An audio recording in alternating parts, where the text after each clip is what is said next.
Olá, a paz do Senhor Jesus. Estamos dando agora início a mais uma aula da Escola Teológica Shema, desta feita estudando a Eclesiologia, a doutrina da Igreja. Antes, porém, de iniciarmos mais esta aula, que eu tenho certeza que será edificante, eu quero fazer alguns pedidos. Quero pedir a você que, porventura, ainda não é inscrito no canal da Escola Teológica Shema, que aproveite esse momento para se inscrever no nosso canal. E se você tem sido edificado com as nossas aulas, também lhe peço que dê aí o seu joinha, não é? Dê aí o seu like. Se você tem também interesse em fazer alguma pergunta, um comentário, está o espaço disponível para que faça isso, para que nós possamos interagir. E por último, eu te peço que não deixe de compartilhar esse vídeo, quer seja pelos seus grupos de WhatsApp ou mesmo nas suas redes sociais, para que outras pessoas também possam ter acesso a esse conteúdo e ser edificado com as nossas aulas. Então, sem mais delongas, vamos à aula, agora, Eclesiologia.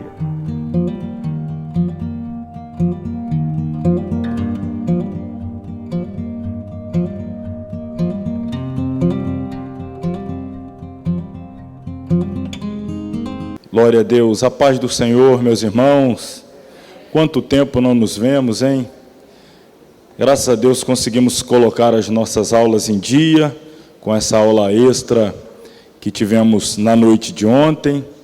Quem não pôde estar presente, o vídeo já está lá disponível no canal do YouTube da Escola Teológica Shema, assim como este vídeo que estamos agora aqui gravando, além de estar sendo transmitido ao vivo, alguns alunos estão acompanhando, também estará disponível, creio que a partir de amanhã. Então, convido a todos que se coloquem sobre os pés, nós vamos orar, dar início à nossa aula dessa noite, que é a última aula do nosso 7º módulo. Portanto, hoje, permitindo o Senhor, concluiremos a Eclesiologia. Oremos. Querido Deus, eterno Pai, graças te damos na noite deste dia, por mais uma vez termos sido alvo da tua bondade, da tua graça e misericórdia, nos permitir chegar à tua casa e aqui poder estudar a tua palavra. A nossa oração tem sido sempre que o Senhor abra o nosso entendimento, a nossa compreensão, que a tua palavra possa encontrar não apenas na nossa mente, mas especialmente em nossos corações, abrigo, morada, e que uma vez a compreendendo, possamos mais ainda nos comprometer a praticá-la, a viver para a glória do teu nome. Abençoe cada aluno que aqui já está, os que à distância nos acompanham, os que a caminho estão, que todos sejamos agraciados pelos céus nessa noite, como temos sempre sido, por tua bondade e misericórdia. A ti rogamos em nome de Jesus. Amém. Amém. Capítulo 8, irmãos. Hoje, então, falaremos os dois últimos capítulos, o capítulo de número 8 e o capítulo de número 9. O capítulo 8, o tema já está aí, são as ordenanças da igreja.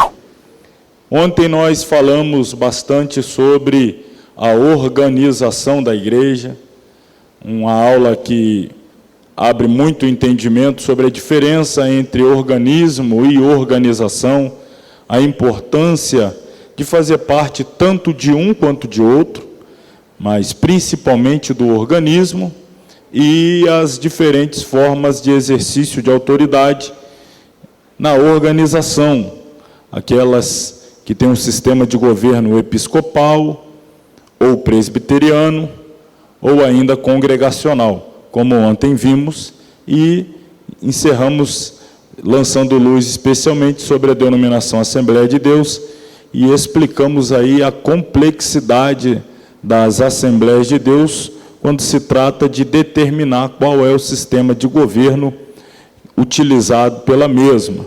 Os irmãos compreenderam bem o porquê desta complexidade. Ainda ontem falamos sobre a membresia da igreja. Quem são os membros da igreja? Como era antigamente, no início, a questão de fazer parte da igreja, como tem sido atualmente, visto que a igreja, como instituição, como organização, aderiu e continua aderindo muitas práticas alheias à verdadeira espiritualidade, alheia à própria palavra de Deus.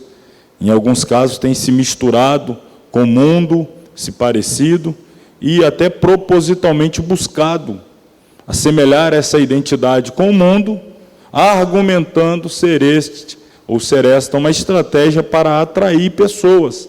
Mas nós percebemos que, na verdade, estas pessoas que têm sido atraídas, uma vez membro dessas igrejas, pouca ou nenhuma mudança de vida nós temos percebido.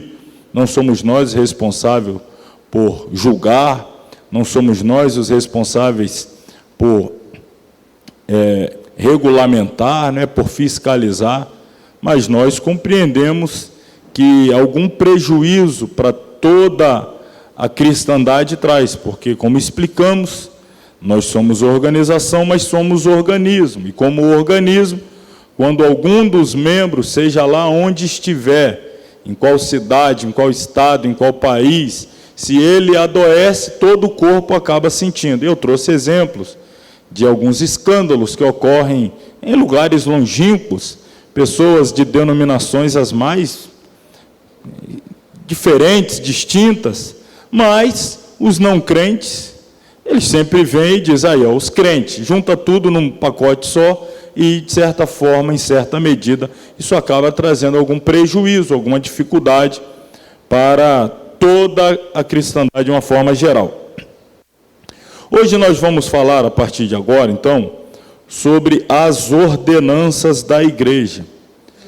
As ordenanças que o dono da igreja deixou para a igreja.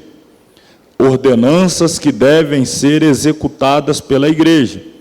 E, como nós veremos, não me refiro aqui a ordenanças litúrgicas, doutrinárias, mas o Senhor Jesus, muito clara e diretivamente, deu duas ordens muito específicas para que a igreja as executasse até o findar da sua jornada, da sua peregrinação na terra.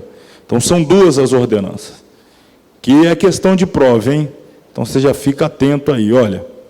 No ensino da Bíblia, encontramos as duas ordenanças dadas por Cristo à igreja.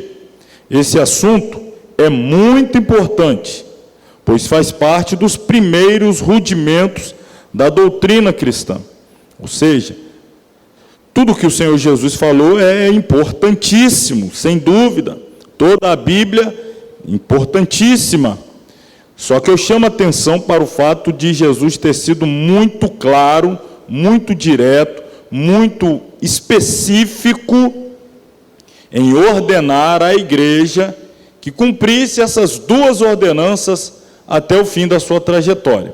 Então, a nossa atenção deve ser aqui, em certa medida, aumentada. Que ordenanças são essas? Primeiro, vamos responder o que são ordenanças. O que significa ordenança? Qual é o significado de ordenança? O que são?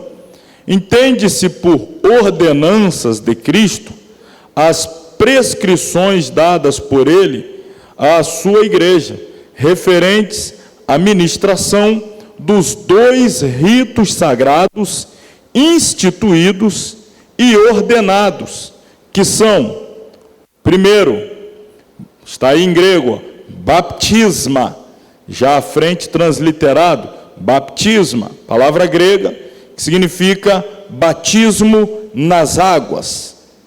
E a segunda ordenança de Jesus para a sua igreja, também em grego aí está, kuriakon deipnon, kuriakon deipnon, palavra essa que significa ceia do Senhor. Kuriakon, de Kyrios, ou Kyrie, que significa Senhor, deipnon é uma refeição, é uma mesa posta para comunhão. Então, kuriakon deipnon é a refeição, a ceia do Senhor.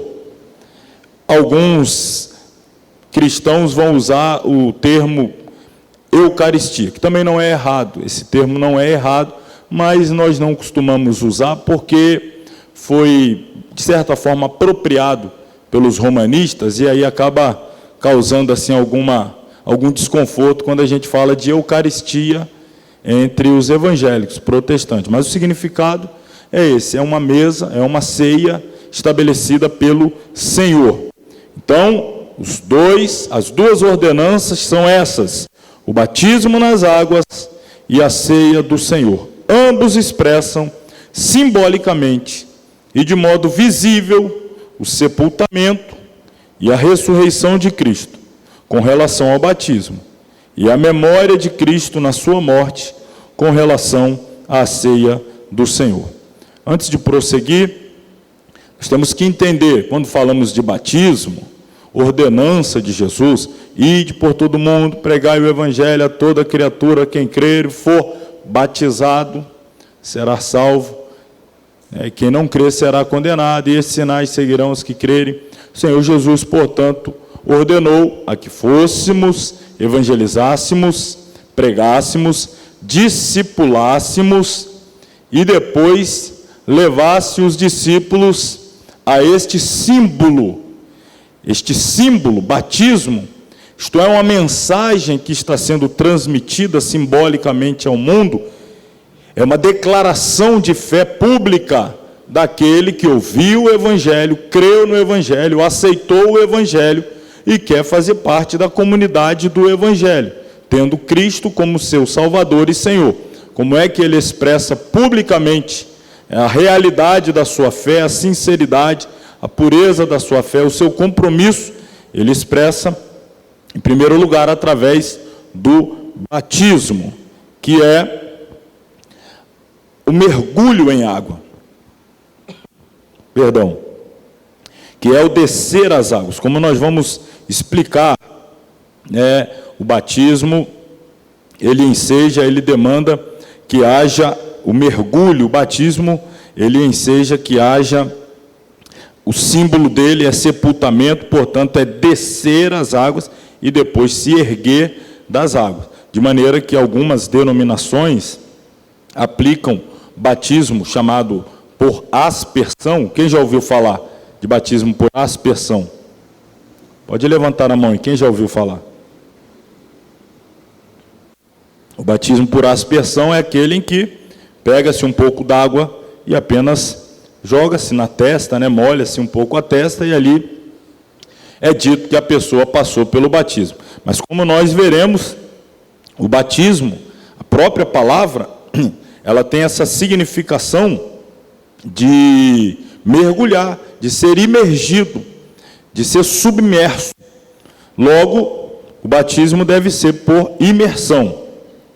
Os salvos, a quem são ministrados esses ritos, expressam com a sua aceitação o seu amor a Cristo e a sua fé na palavra do Senhor. As ordens de Jesus sobre o batismo e a Santa Ceia foram dadas de modo muito claro. Jesus disse: portanto, ide, ensinai todas as nações, batizando-as de que maneira? Em nome? Muito bem, batizando-as em nome do Pai, do Filho e do Espírito Santo. A respeito da ceia, ele disse o seguinte: tomai e comei, isto é o meu corpo, e bebei dele todos, porque isto é o meu sangue.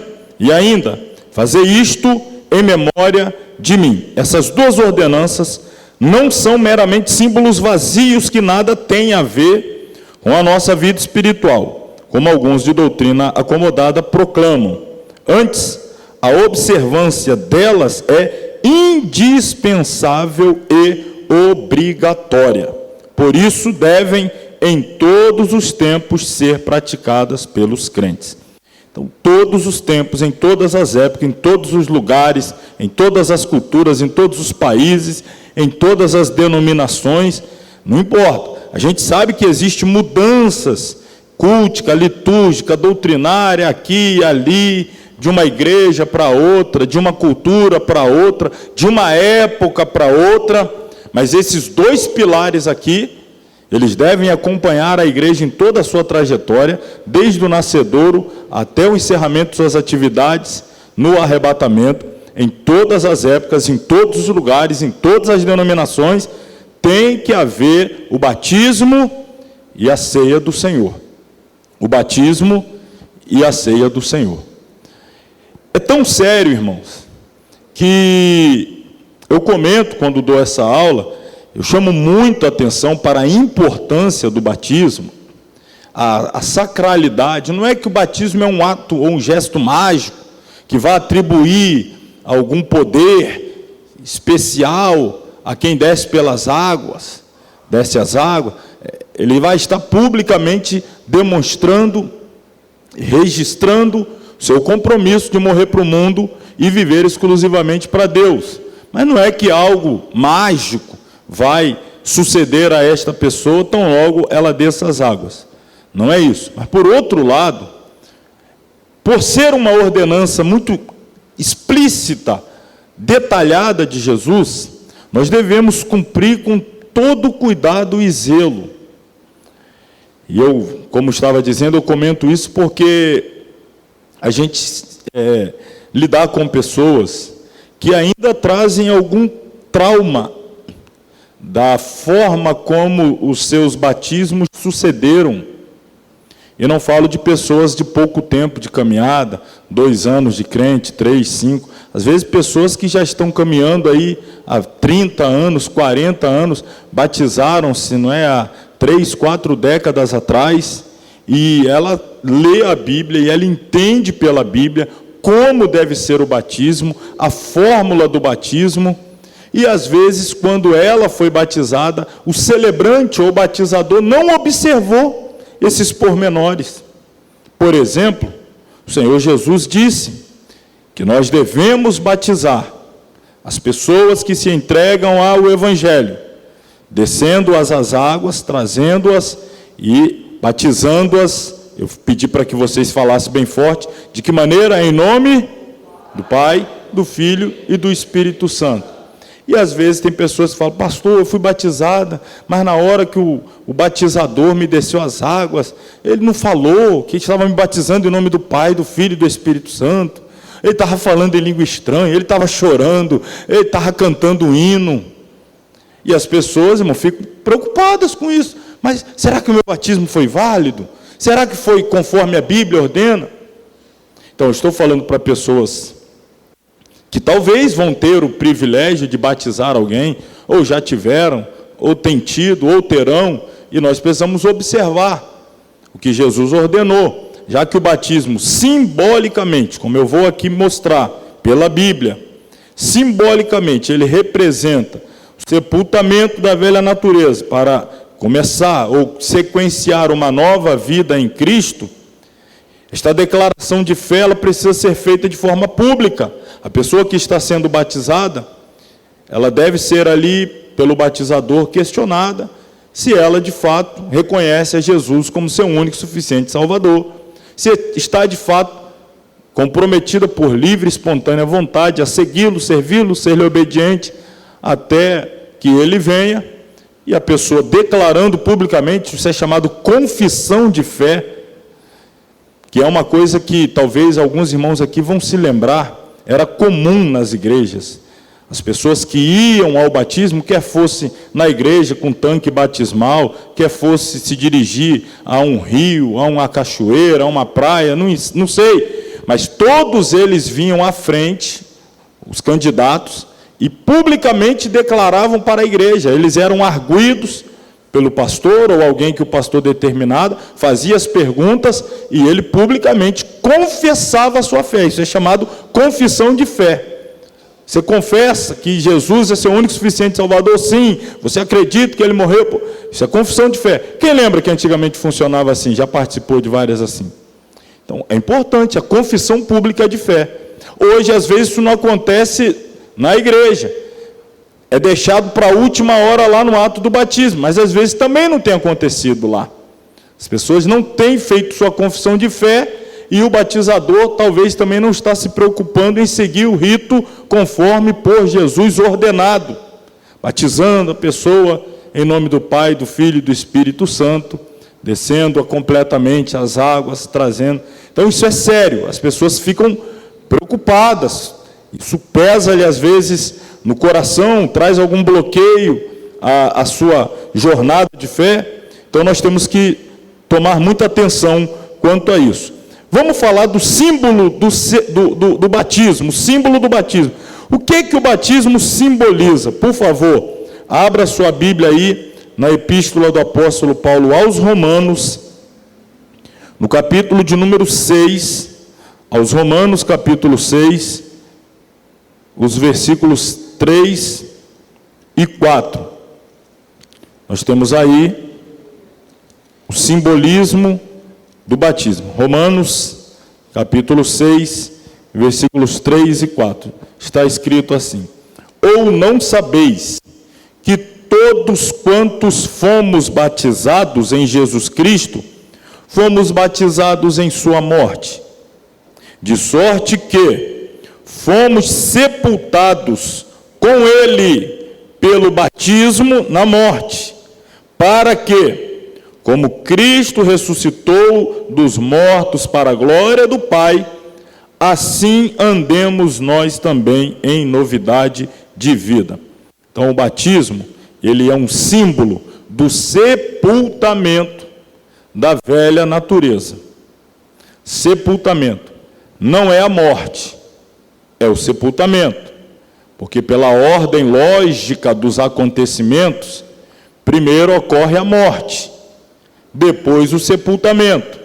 Então, quando a pessoa entrega a sua vida a Jesus, escolhe, opta por viver para Cristo, ela está ali morrendo para o mundo, para viver uma nova vida, agora guiada pelo Espírito Santo, viver para Cristo. E esta decisão, ela vai atingir o seu ápice público no dia do batismo, porque aquele que decidiu morrer para o mundo, agora diante de um público, ele vai passar simbolicamente pelo sepultamento. Daí, irmãos, o perigo, e eu citei muito ontem na nossa aula, daí o perigo de levar ao batismo, símbolo do sepultamento, portanto, levar ao sepultamento aqueles que ainda não morreram. Elas descem as águas, retornam, mas continuam vivas para o mundo, foram sepultadas sem ter sido antes morta para o mundo, apenas passou pelas águas como um meio de adesão à comunidade da fé, à organização igreja, mas ela não morreu para o mundo, logo ela não está inserida no corpo de Cristo. E se não morreu, o seu sepultamento ali é inválido, não é verdadeiro, não é real. Então essa preocupação nós devemos ter também. Por isso a importância do discipulado. Por que hoje é importante esse acompanhamento do discipulado? Porque é no discipulado que você vai perceber se a pessoa de fato está comprometida a seguir todas aquelas normas bíblicas, todas aquelas ordenanças de Jesus, todo aquele compêndio doutrinário que a Bíblia apresenta para a igreja, o corpo de Cristo, e a pessoa então vai percebendo se ela está de fato disposta a viver em conformidade com esse novo estilo de vida que a Bíblia está apresentando. E, de fato, também abandonar, deixar para trás, sepultar todo o velho estilo de vida que outrora marcava a sua jornada, a sua trajetória. Talvez alguém pergunte: mas lá no começo da igreja, pelo que eu entendo pela Bíblia, não havia necessidade de um tempo de discipulado, até que as pessoas que se entregavam a Cristo pudessem descer as águas. Mas se você estava presente na aula de ontem, vai se lembrar o que eu disse que era a realidade da igreja primitiva. Estavam vivendo debaixo de ameaça constante de morte. Muitos dos que entregavam a vida a Jesus na segunda, perdiam a cabeça na terça. Levantavam a mão entregando a Jesus como Salvador num dia, no outro estava sendo enforcado. Então, você vai duvidar de uma conversão dessa? De alguém que está aceitando a fé, sabendo que a qualquer momento ele, a esposa, os filhos, diante dos seus olhos, receberão a morte truculenta, receberão ali, diante dos seus próprios olhos, um martírio doloroso. Então, essa pessoa, o simples fato de se entregar a Jesus publicamente, indo de contra todo o império, isso dali já era uma demonstração de fé mesmo, que ela não estava mais tendo a sua vida na terra como preciosa. O que ela tinha como preciosa era a vida eterna. Hoje a realidade é outra. A gente precisa ter um tempo, que aqui eu não estou determinando quanto é, se é um mês, se é 2, se é 3, se é 5, se é um ano. Nós não vamos determinar isso aqui, isso é muito subjetivo, vai depender de cada pastor, vai depender de cada igreja, denominação, vai depender do tempo de vida, né, a idade da pessoa, enfim, existem fatores aí a ser levados em consideração para se chegar a um período, mas sendo acompanhado, observado, a fim de que se chegue aí à conclusão do momento correto para que haja o batismo. Um outro ponto que eu quero aqui destacar, seguindo aí, ordenanças não são sacramentos. Por que eu estou deixando claro isso daqui? A Igreja Católica Apostólica Romana, em especial, ela usa o batismo como significado de sacramento. O batismo e a ceia, chamando-os de sacramento, mas não são ordenanças. Qual é a diferença? Vou lhe mostrar. Existe uma interpretação que atribui ao batismo e à Santa Ceia um valor quase mágico, sendo por isso chamados de sacramentos. Essa palavra significa, o que significa sacramento? Olha aí o significado. Cada um dos sinais sensíveis produtores da graça, instituídos por Jesus Cristo como, olha essa expressão aí, isso é um significado de um dicionário para sacramento. Ela diz que são auxiliares indispensáveis para a pessoa conseguir a salvação eterna, de acordo com o dicionário eletrônico Michaelis, de 1996. Um dicionário comum, usual de escola. Quando você busca lá o significado de sacramento, esse é o significado que vai aparecer segundo o dicionário. Mas perceba, sacramento significa alguns ritos que transmitem a graça, e esses ritos transmissores da graça, eles são indispensáveis para que a pessoa alcance a salvação. Em outras palavras, ele está dizendo que se a pessoa não passar pelo rito do batismo e também não participar da ceia do Senhor, eu botei aqui Santa Ceia, mas já vou explicar isso também, se a pessoa não participar desses ritos, isso significa que ela não teria direito à salvação. Então isso é perigoso. É perigoso. Todos nós sabemos que um salvo em Cristo, ele tem o desejo e busca passar pelas águas batismais. Ele tem o desejo e busca participar da ceia do Senhor. Agora, dizer que apenas, tão somente, exclusivamente, quem se batizou é salvo, e quem participou da ceia é salvo, estou dizendo então que quem entregar a vida a Jesus e morrer antes de chegar a época do batismo, e aí? Não foi batizado, não foi salvo. A exemplo do ladrão da cruz, que ouviu dos lábios do próprio Jesus, hoje mesmo estarás comigo no paraíso. Quando foi o batismo dele? Não houve. Perceba que eu não estou dizendo que o batismo é sem importância, ou que nós não devemos buscá-lo. O que eu estou dizendo é que o batismo não pode ser considerado um produtor de graça adicional ao próprio sangue de Jesus que nos redime e nos lava de todo o pecado. Porque às vezes nós não conseguimos, no primeiro momento, perceber o perigo que pode trazer nós entendermos essas ordenanças como sacramentos. Mas eu vou lhe mostrar alguns exemplos ao longo da história. E aí, é claro, vou precisar remeter uma vez mais à Igreja Católica Apostólica Romana, que por muitos anos foi a igreja que, vamos dizer assim, monopolizou esses ritos, monopolizou esses ritos, de maneira que, se era um monopólio exclusivo da igreja, o rito do batismo e o rito da ceia, a eucaristia, lá a entrega da hóstia, como eles fazem, eles estão com isso querendo dizer também que eles é que detêm a tal da chave que abre a porta para o céu ou não. Se ministrar o batismo, a pessoa é salva. Se não ministrar, não é salva. Quem já ouviu a expressão morrer pagão? Sabe o que significa aí morrer pagão? Quando uma criança, um bebê de dias, por exemplo, um bebê de dias, morrer sem ter sido batizado, na igreja católica dizia, morreu pagão. Se tornava uma alma, na ideia deles, uma alma que não seguiu o seu caminho natural para o céu. Está aí porque não passou pelo batismo. E aí, com esse tipo de pressão, começava a fazer o quê? As crianças, então, tinham que, o mais rápido possível, buscar o batismo para não morrer pagão. Um ponto antes já levaram o batismo, porque vai que acontece alguma coisa, e aí vai morrer pagão, não vai poder seguir o caminho para o céu, vai ficar aí, perambulando aí, as explicações deles são esquisitas. Irmão, o negócio é sério mesmo, é sério.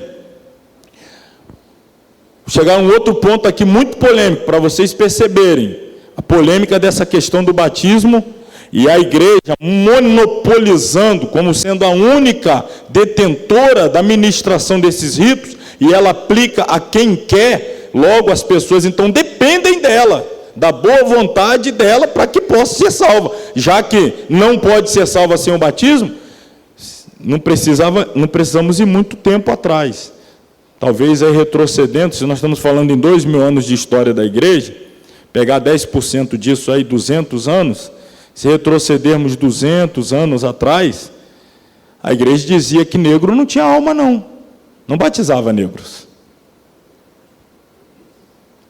Procura ver a história da igreja, você vai encontrar. E aí, o que faz então com a nossa turma aqui, mais bronzeada? O que faz? Aí já vai para aquela doutrina lá da calvinista, você já veio predestinado aí, ó. Você percebe como no começo, não, acho que é sacramento mesmo, mas depois quando você vai vendo as coisas acontecendo na prática, olha o perigo que isso pode incorrer. Então o batismo é importantíssimo, mas é uma ordenança, não é um sacramento, ele não tem esse poder sacro. Porque se tiver, aí a gente também vai para o outro extremo. A pessoa pode viver uma vida leviana, mas se ela foi batizada, foi batizada.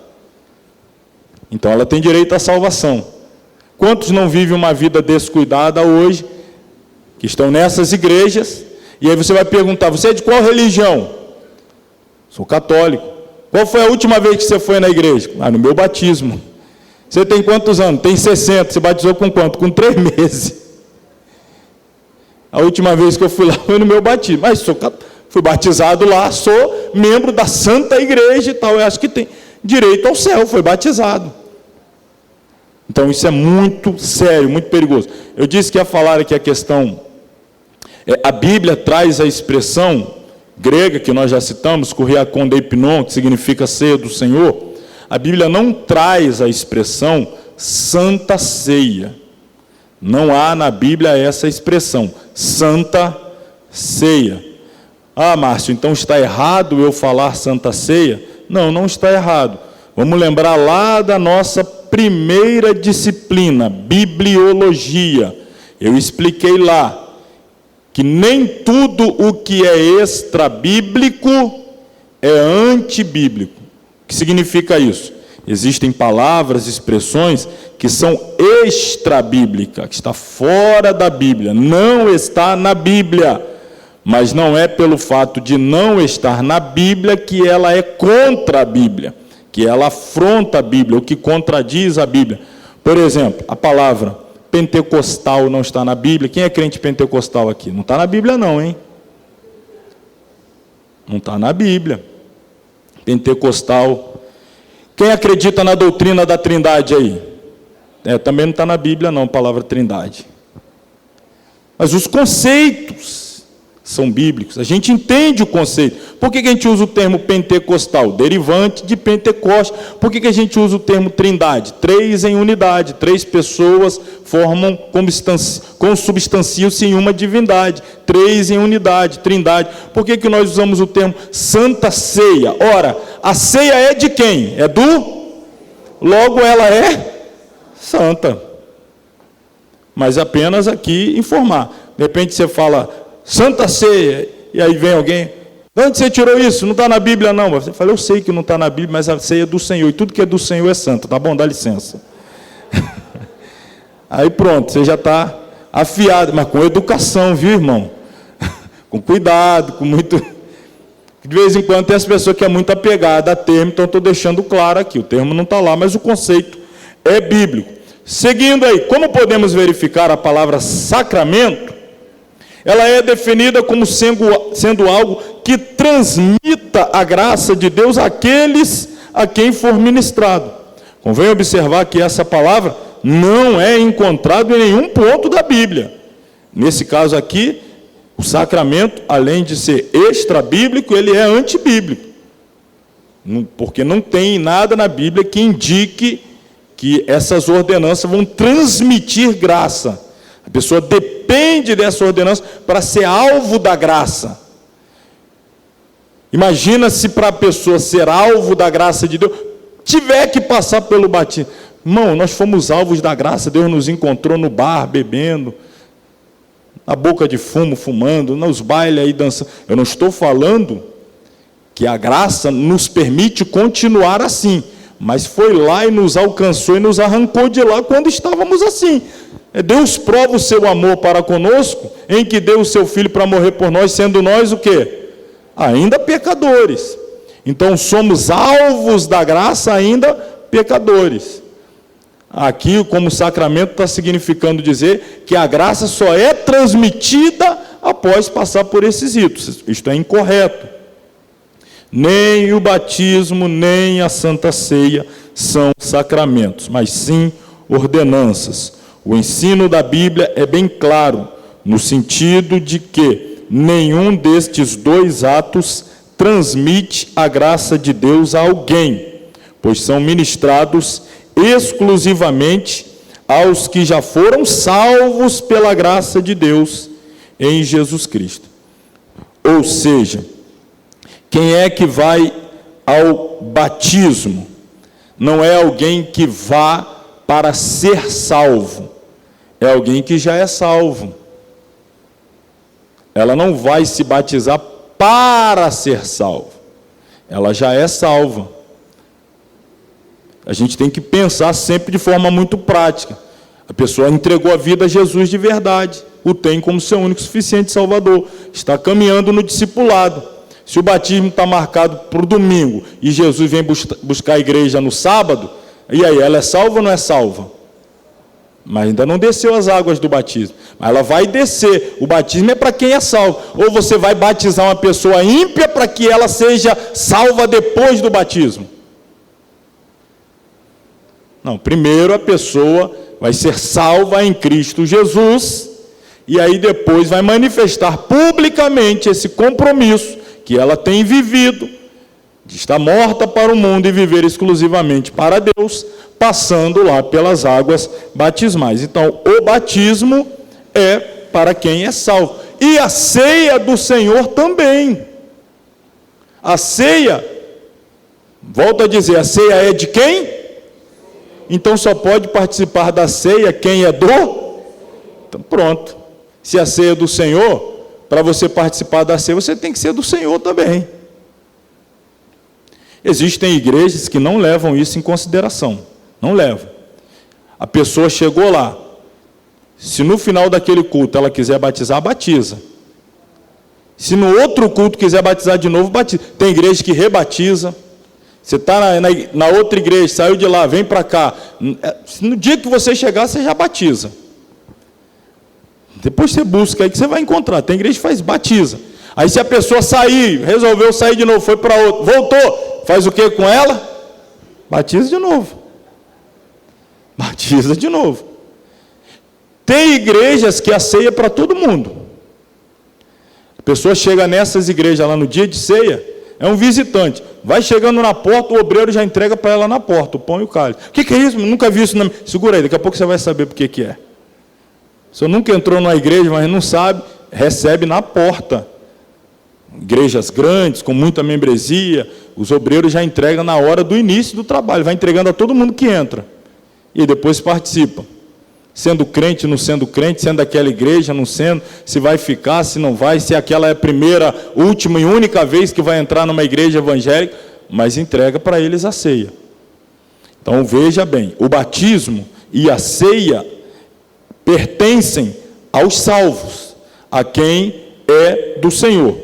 Além disso, convém observar que Deus jamais entregou aos homens meios visíveis que pudessem ser utilizados por alguém para transmitir a graça divina a outro homem. A graça de Deus vem somente por Cristo, pela fé no seu sangue.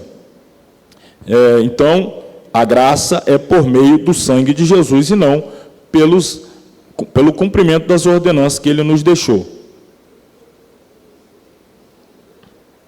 Irmão, esse negócio de igrejas aí, que permite as pessoas, a qualquer momento, a qualquer tempo, de qualquer maneira, participar. Exemplo aqui da ceia, eu já tive uma dificuldade de uma pessoa que foi na igreja que nós estávamos lá celebrando a ceia, ele queria participar. Eu disse que ele não tem autorização, eu pessoalmente, isso não é pessoal, não sou eu contra você, me entenda, mas a Bíblia me orienta que a ceia é para aqueles que já entregaram a vida a Jesus, já confessaram a Ele como Salvador, tendo declarado isso publicamente por meio do batismo em águas, em nome do Pai, do Filho e do Espírito Santo, estando em comunhão com Deus e com a igreja. Se é o seu caso, pode participar da ceia. Não sendo, eu não posso ministrar a ceia a você. Aí a pessoa argumenta, mas eu fui na outra igreja lá e me deram. Aí você entra naquela questão ética, porque você vai explicar que a outra lá, infelizmente, não posso fazer o que a outra fez. Se você acha que é assim mesmo que funciona, então, porque tem também, a pessoa está lá, em fornicação, em adultério, na bebida, mas chegou na igreja, ela participa. E eles acusam as igrejas que ministram a ceia apenas a membros, não da igreja, daquela igreja, mas a membros do corpo de Cristo. Entenda isso. A pessoa pode chegar aqui na nossa igreja, por exemplo, sendo membro de uma igreja maranata, batista, metodista, ela é membro da igreja, foi batizada nas águas, está em comunhão, ela pode participar, ela faz parte do corpo de Cristo, ela pode participar. Não estou falando de exclusivismo denominacional, ou em alguns casos até só daquela igreja local, que só permite que os membros daquela localidade participem, não outro. Isso aí é um extremo. Mas esses que ministram a todos, acusam os que biblicamente são um pouco mais seletivos de ser exclusivista, de querer fazer distinção de pessoa, né? Acepção de pessoa. Não é questão de acepção, irmão, mas as coisas de Deus é para quem é de Deus. E se a gente tem a responsabilidade de cumprir a ordenança, de ministrar esses ritos sagrados, nós temos que ter também a consciência de a quem ministramos, tem que ser aos salvos. Vamos lá então, falar um pouco mais sobre o batismo como uma ordenança de Deus. Embora o ensino da Bíblia sobre o batismo seja bem claro, tem existido através dos tempos muita controvérsia teológica sobre essa doutrina. A finalidade deste estudo é simplesmente observar os pontos principais da doutrina bíblica sobre o batismo nas águas. O batismo foi ordenado por Jesus Cristo. Foi Ele quem mandou que os seus discípulos batizassem. Os discípulos saíram e pregaram por toda parte, batizando em cumprimento à ordem recebida. Uma ordem dada pelo Senhor é realmente para ser cumprida, pois a desobediência significa a rejeição do conselho de Deus. Todo aquele que ama o Senhor prova esse amor obedecendo a sua palavra. Não é aquele que tem os meus mandamentos e os guarda, esse é o que me ama. A salvação nos liberta até das tradições recebidas dos pais. Então existem tradições que nós trazemos, já a herança de família, de gerações, Mas quando a gente se depara com a verdade ela tem que prevalecer, libertar. Ah, mas a minha família era assim, de onde eu vim era assim, eu sempre fui assim. Mas a palavra ela vem e ela é que dita a regra, a norma. Nós temos que nos enquadrar a ela. De que maneira deve ser praticado o batismo? O batismo deve ser praticado assim como foi nos dias dos apóstolos. Então a pergunta agora é: como eram batizadas as pessoas? Como eram batizadas as pessoas lá nos dias apostólicos? Em primeiro lugar, quem era aceito para batismo? Quem eram os candidatos que eram levados às águas batismais? Batizavam-se pessoas que se haviam arrependido, pessoas que de bom grado recebiam a palavra. Batizavam-se os que criam em Jesus. Batizavam-se pessoas que já eram discípulos, estavam ali sendo discipuladas, seguindo a Jesus, aprendendo a cada dia um pouco mais o Evangelho. E até mesmo crentes já batizados no Espírito Santo, porque pode acontecer de Jesus batizar primeiro a pessoa com o Espírito Santo, ainda antes dela ser batizada nas águas. Pode acontecer. Observamos assim que não existe na Bíblia nenhum único exemplo que seja de quê? Não tem nenhum exemplo na Bíblia, irmãos. Não tem nenhum exemplo na Bíblia. Ora, se o batismo simboliza o sepultamento da velha natureza, da velha vida, para viver uma nova vida, como é que a criança tem condição de assumir um compromisso dessa envergadura? E ainda que tivesse a condição de assumir e verbalizar, imagina uma criança de 1 ano de vida dizendo: eu renuncio todos os meus pecados praticados até hoje, daqui para frente eu vou viver uma nova vida. Chega a ser cômico, né, irmão? O batismo é sepultamento da velha natureza. Batismo é ali o ato público de sepultar a velha natureza de alguém que já tem demonstrado uma nova vida em Cristo, abandonando os pecados. E isso só pode acontecer quando a pessoa toma consciência dos seus pecados e se compromete a abdicá-los, a abandoná-los, para viver em conformidade com a vontade de Deus. Quando nós abrimos a Bíblia nas páginas do Evangelho, saindo da antiga aliança e entrando na nova aliança, o Novo Testamento, você vai ver que as pessoas iam até João o Batista, que tinha esse nome justamente pelo seu ofício de ser um batizador. Não é que o sobrenome dele era Batista, como você conhece, um João com sobrenome Batista, o André Batista, o Pedro Batista, o Paulo Batista. Não é um sobrenome, não. O João era o Batista pelo fato da prática que ele tinha de batizar as pessoas. E aí as pessoas iam até ele para ser batizada. E ele fazia um conclame: arrependei-vos. Ou seja, eu vou batizar, mas primeiro vocês se arrependam. Outra coisa ele dizia: produzam frutos dignos de arrependimento. O que é produzir fruto digno de arrependimento? Se você ler essa mesma expressão, essa palavra em outra tradução, uma tradução livre, uma tradução mais atual, você vai perceber que ele está dizendo: mostre com a sua vida produzir fruto. Aqui significa as práticas de vida, a conduta de vida, as ações. Então produza frutos, ações, atitudes que revelem, que deixem claro, que evidenciem que vocês de fato se arrependeram. Isso é produzir frutos dignos de alguém que se arrependeu. Então a pessoa tem que olhar e ver: olha, essa pessoa vivia assim, mas agora ela está produzindo frutos de arrependimento, uma nova vida, uma nova conduta, uma nova postura, novas atitudes. Ela abriu mão da vida pregressa, ela rompeu com aqueles pecados, ela rompeu e está vivendo agora o novo. essa pessoa pode descer as águas batismais. Essa pessoa pode ser batizada. Uma criança vai fazer? Não tem condição de fazer isso. Então, o que acontecia com as crianças? O que a Bíblia nos diz que acontecia com as crianças? Que nós procuramos seguir e reproduzir nos dias atuais. As crianças eram batizadas, sim ou não? As crianças eram o quê? Apresentadas no templo. Isso é diferente. Apresentar ao Senhor.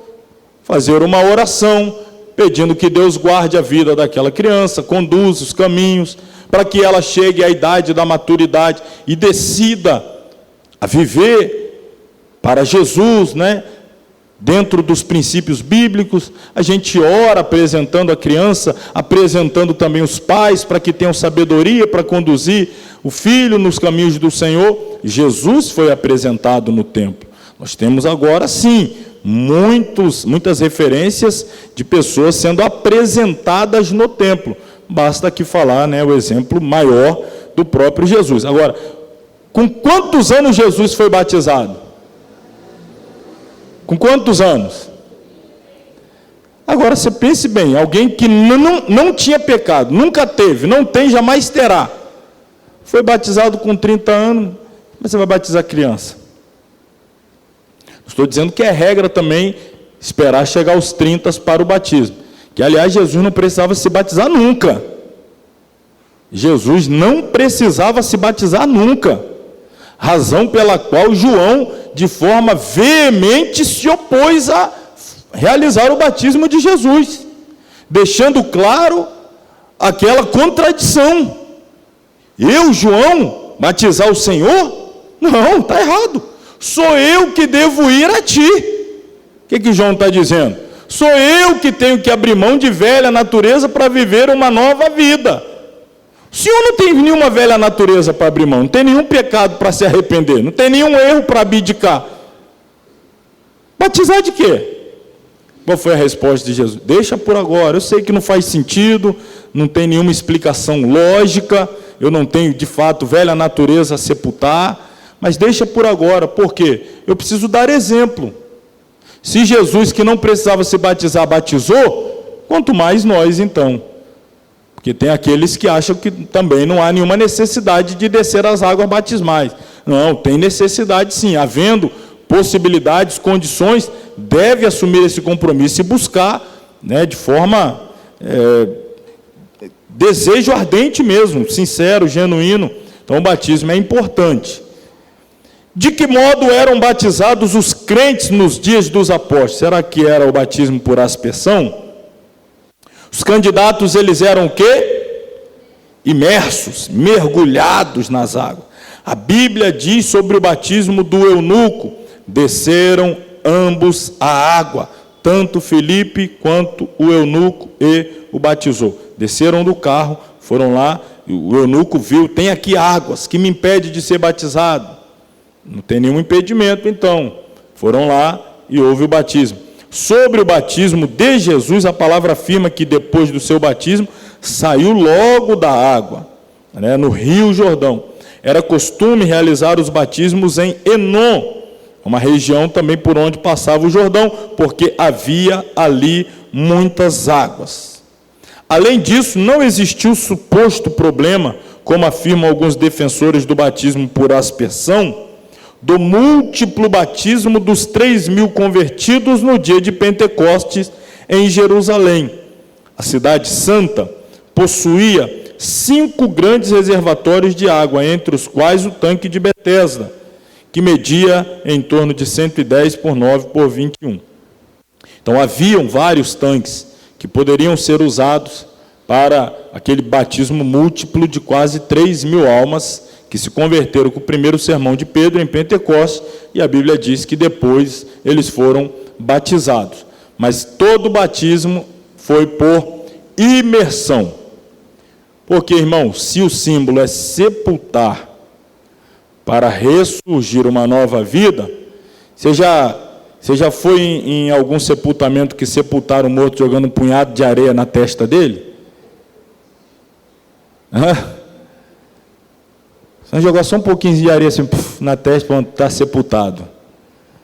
Não é assim que funciona um sepultamento, né? Então, o batismo, símbolo de sepultamento, é descer lá, mergulhar mesmo, submergir completamente nas águas. Não é meramente lá. Se fosse o caso, Jesus não precisava ter ido às águas. O eunuco lá não precisava descer do carro. Se tivesse uma botijazinha de água, jogava ali, batizava ali, lá nesse grande batismo. Não tinha nenhuma dificuldade. Então, o batismo é por imersão. Todos eram batizados em nome do Pai, e do Filho, e do Espírito Santo. Essa ordem de Jesus jamais foi revogada. Portanto, ninguém tem o direito de desprezá-la. Expliquei, né, irmãos, a importância de levar a sério essa ordenança aqui para evitar produzir algum constrangimento, alguma situação aí indesejada na vida das pessoas que estão descendo as águas. Assim, torna-se impossível afirmar, pelo que se lê em Atos 2, 38, 8, 16, 10, 48, 19, 5, que os apóstolos batizavam apenas em nome de Jesus, estando por isso a mencionada ordem sem efeito. Essas passagens significam apenas que os discípulos batizavam autorizados por Jesus. Os apóstolos faziam tudo em nome de Jesus, pregavam em nome de Jesus, curavam em nome de Jesus, expulsavam demônios em nome de Jesus, disciplinavam em nome de Jesus. Assim, quando batizavam, faziam isso também em nome de Jesus. Só que aqui, o em nome de Jesus não é a fórmula do batismo no ato do batismo. Em nome de Jesus significa autorizado por Jesus, ordenado por Jesus. Quem te mandou a batizar? Foi Jesus. Eu estou fazendo isso em nome de Jesus, autorizado por Jesus, ordenado por Jesus. Mas no ato do batismo, seguindo a ordem de Jesus, devemos batizar como? Em nome do Pai, do Filho e do Espírito Santo. Assim, quando batizavam, faziam isso em nome de Jesus. Porém, no ato de imergir, batizavam em nome do Pai, do Filho e do Espírito Santo, conforme a ordem dada por Jesus. Quando era ministrado o batismo nos dias apostólicos? Observa-se ainda que nos dias apostólicos o batismo era sempre ministrado após a experiência da salvação, nunca antes. Ninguém era batizado para ser salvo, mas porque já era. Essa ordem também não pode ser alterada. Nós não batizamos pessoas para serem salvas. Nós batizamos os salvos, os que entregaram a vida a Jesus de verdade, estão caminhando com sinceridade, já morreram para o mundo. Agora vão ao sepultamento. Agora vão levar essa velha natureza ali ao último estágio dela, que é o sepultamento, símbolo, né? Aqui o sepultamento nas águas do batismo. Então aquela história lá do morreu pagão, porque não foi batizado, se não for batizado não é salvo, implicando até crianças, infantes, bebês de dias de vida. Imagina que absurdo. O batismo é um ato sagrado que simboliza o sepultamento da nossa velha natureza.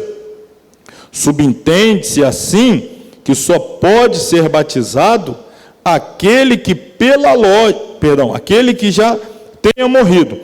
Também se compreende que, pela lógica, o tempo entre a morte e o sepultamento, isto é, o batismo, não deve ser muito extenso. Imagina a pessoa entrega a vida a Jesus hoje, e tendo toda a condição, né, não há nenhum impedimento a que ela se batize, e ela resolve aí esperar 3, 5, 7, 8, 10 anos para se batizar. Já morreu, diz que já morreu para o mundo, mas... E tem uns pensamentos assim que é estranho, você vê como é que as coisas... Às vezes a religiosidade ela é mais complicada de ser arrancada das pessoas.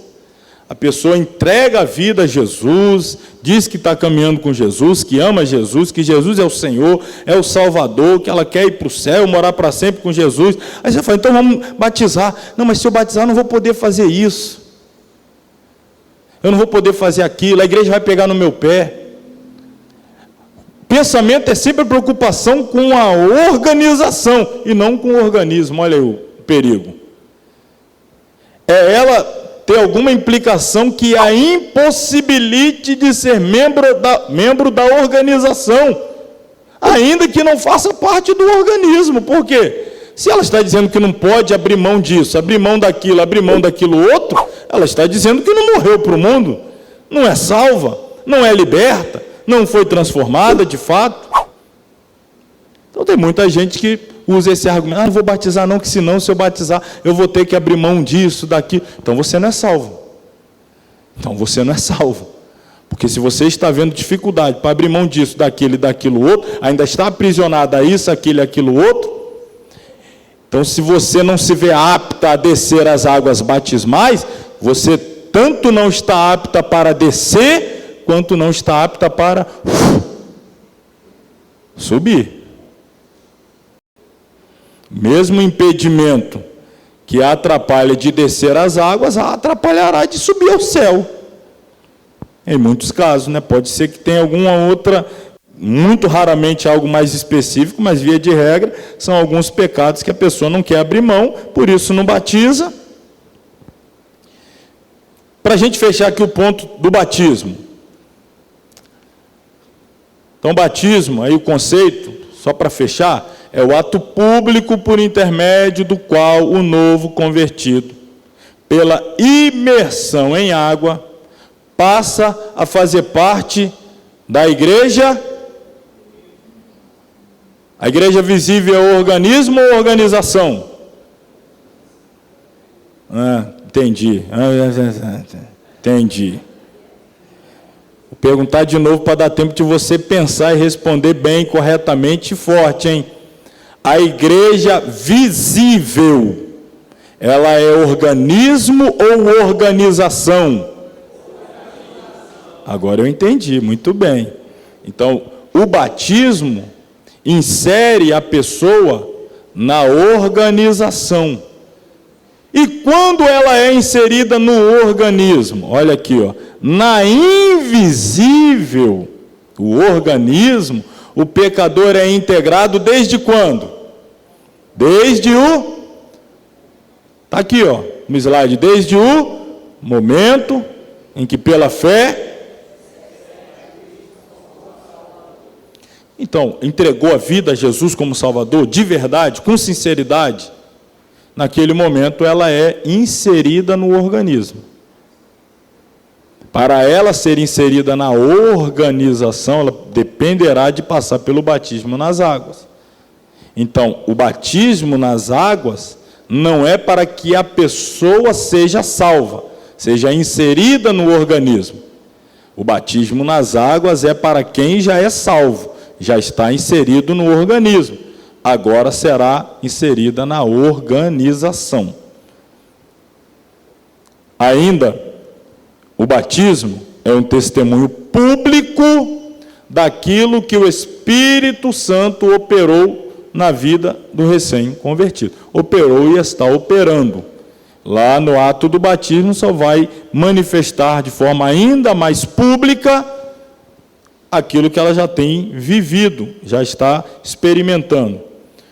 Vamos aí a segunda ordenança, a ceia do Senhor, ou a Santa Ceia. Uma pergunta que de repente cai na prova, não é? Quando é que Cristo estabeleceu a ceia? A Santa Ceia foi instituída por Jesus quando? Na noite em que ele foi traído. Ali ele instituiu a ceia. Ali ele ordenou que a ceia fosse observada pelos salvos, pelos lavados no seu sangue, que ele logo derramaria aqueles que fariam parte do seu corpo. Então, primeiro ele celebrou a Páscoa junto com os seus discípulos. Nunca antes havia sido comemorada a Páscoa de modo tão solene e tão histórico como daquela vez, pois estava presente o verdadeiro Cordeiro de Deus, que é a nossa Páscoa. Depois de cear, de comer ali a Páscoa, comer mesmo ali, era uma janta. A Páscoa era uma janta, tinha as ervas, tinha os pães, asmo, sem fermento, tinha o cordeiro, que era uma grande refeição mesmo, a Páscoa. Aí o Senhor então vai instituir a sua ceia. A Páscoa era uma celebração da velha aliança. A ceia do Senhor será agora uma celebração da nova aliança. Depois de cear, Jesus instituiu que é um ato comemorativo da sua morte. Eu sei que a expressão é estranha, né? Comemorar a morte. No nosso caso, a morte de Jesus significa a nossa vida. A morte de Jesus significa a nossa libertação do pecado. A morte de Jesus substituindo-nos significa a nossa pacificação com Deus. Lembra aí o assunto da prova passada? Deus que está virado agora foi apaziguado pela morte de Jesus. Então, pela morte, nós somos inseridos na família de Deus. Essa é a razão para comemorar a morte vicária de Jesus. E aí ele disse: fazer isso em memória de mim. Dessa maneira, a ceia não é simplesmente um rito ou uma cerimônia de pouca significação, mas uma ordem divina que traz maravilhosas bênçãos e que deve ser considerada e mantida. A significação dos elementos da ceia. Qual é a significação do pão? Qual é a significação do vinho ou suco de uva? O fruto da videira não fermentado. O pão simboliza, conforme a palavra de Deus, o corpo de Cristo. O partir do pão simboliza Jesus, o qual nos foi dado na morte quando foi partido por nós. Irmãos, a Bíblia vai dizer, no sofrimento de Jesus, o profeta Isaías, no seu capítulo 53, ainda no finalzinho do 52, mas mais precisamente os primeiros versículos do 53, diz que Jesus, olha a expressão que ele usa, foi moído por nós. Moído. Você tem ideia do que é ser moído? Você sabe o que é ser moído. Pisaduras, pelas suas pisaduras. Uma pisadura quando você sofre um golpe, um machucado, e aí fica aquele sangue, e depois você é golpeado no mesmo lugar e fica aquele sangue pisado. Ele foi partido. Sua carne foi rasgada, foi dilacerada. Então, como o pão é partido, é símbolo do Cordeiro de Deus ali na cruz, sendo partido, sendo moído, sendo rasgado, tendo a sua pele dilacerada, os seus ossos intactos, sim, mas todo o seu corpo desfigurado. Quem olhava para ele não via beleza e formosura alguma, ferido, moído. É isso que nós devemos recordar na ceia. Quando nós pegamos um pedaço do pão, é como se, isso daqui é a transubstanciação, isso é simbolismo, isso não é literal, não é que você come literalmente uma parte de Cristo, mas simbolicamente, e você tem que trazer, portanto, a memória, é a ordem de Jesus, fazer isso em memória de mim. Então, na hora que você está ceando, você tem que pensar na conta que vai pagar, no seu time de futebol que está jogando naquela hora, e na namorada que vai encontrar depois do culto. Memória de Jesus, irmão, pelo amor de Deus. Todos os cultos têm que ter toda essa solenidade, mas imagina no momento da ceia, a pessoa ainda está distraída, alheia, conversando, está... Então, faça isso em memória de mim. E o vinho, o suco da uva, o sangue da uva, simboliza o sangue de Jesus, quando na sua morte na cruz foi derramado para a remissão dos nossos pecados. Significação do próprio ato da ceia. Falei aqui do símbolo de cada um dos elementos. Agora, qual é o simbolismo do próprio ato? A ceia é um ato, como dito, comemorativo da morte de Jesus. Ela não lembra somente o sofrimento, mas também a vitória de Jesus. Através da Santa Ceia, podemos olhar para trás, lembrando-nos da morte expiatória do Senhor. Olhamos também para o presente, onde verificamos que o Gólgota ainda tem poder, pois Cristo ressuscitou e está presente, manifestando a sua graça a todos quantos creem na mensagem da cruz. E olhamos também para o futuro, onde vemos que o dia da sua vinda se aproxima, quando nós haveremos de celebrar a ceia com ele nas mansões celestiais. Segundo a afirmativa de Jesus, podemos considerar a Santa Ceia como um profundo memorial. Todas as vezes que comerdes esse pão e beberdes esse cálice, anunciais a morte do Senhor até quando? Então a ceia deve ser celebrada até que ele venha. Deixa eu mostrar para vocês aqui 3 slides, onde eu falo sobre 3 olhares importantes no ato da ceia.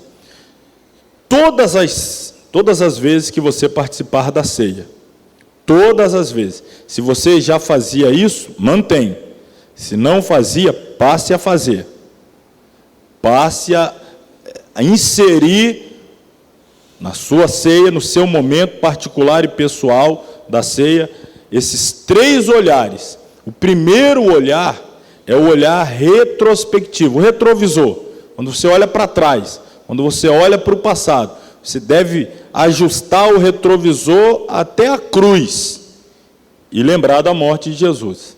Ele disse, a gente tem que lembrar a morte do Senhor, falar da morte do Senhor, trazer à memória a morte do Senhor. Em toda ceia, devemos nos lembrar do sacrifício do Calvário. Pode haver outra ocasião que você deixa passar desapercebido, não deveria, mas na ceia, não, em hipótese alguma. Precisamos nos lembrar do sacrifício do Calvário.